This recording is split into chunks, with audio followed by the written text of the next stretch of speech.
দর্শক, নতুন বছর বরণ করে নিচ্ছে বাঙালি।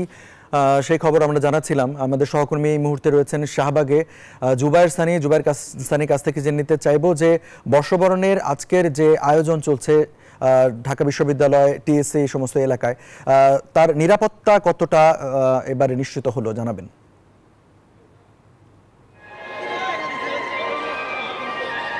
কিছুক্ষণ আগেই মঙ্গল শোভাযাত্রা এখান থেকে গেল এবং সেখানে কিন্তু প্রচুর সংখ্যক আইন শৃঙ্খলা বাহিনীর সদস্যদের আমরা দেখেছি।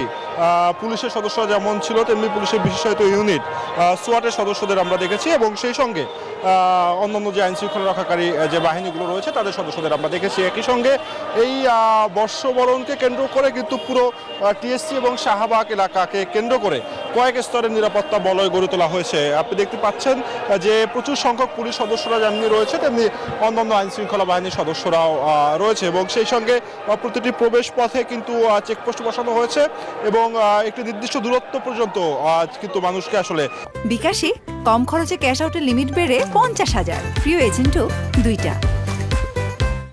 যে গাড়ি সেটি আসলে প্রবেশ করতে দেওয়া হচ্ছে না এবং যখন মানুষ প্রবেশ করছে তাদেরকে কিন্তু আসলে সেই চেকপোস্ট দিয়ে তারপরে প্রবেশ করতে হচ্ছে।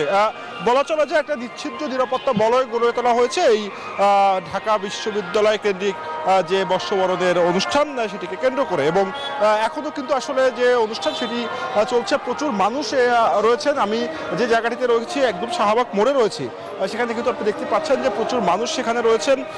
যে বাঙালির যে উৎসব, যে নববর্ষ এবং সেই সঙ্গে এবার যুক্ত হয়েছে ঈদের ছুটি, তো সেই দুই আনন্দ উৎসবকে মাথায় রেখে কিন্তু মানুষ তারা সকাল থেকে বের হয়েছেন এবং তাদের যে উৎসব সেই উৎসবকে তারা আসলে উদযাপন করছেন এবং সেই সঙ্গে সেক্ষেত্রে কিন্তু নিরাপত্তার অবস্থাও কিন্তু আসলে আইনশৃঙ্খলা বাহিনীর পক্ষ থেকে যে নিচ্ছিদ্র করার যে চেষ্টা সেটি আমরা দেখেছি। তো এই ছিল শাহবাগ থেকে আমার কাছে সর্বশেষ তথ্য।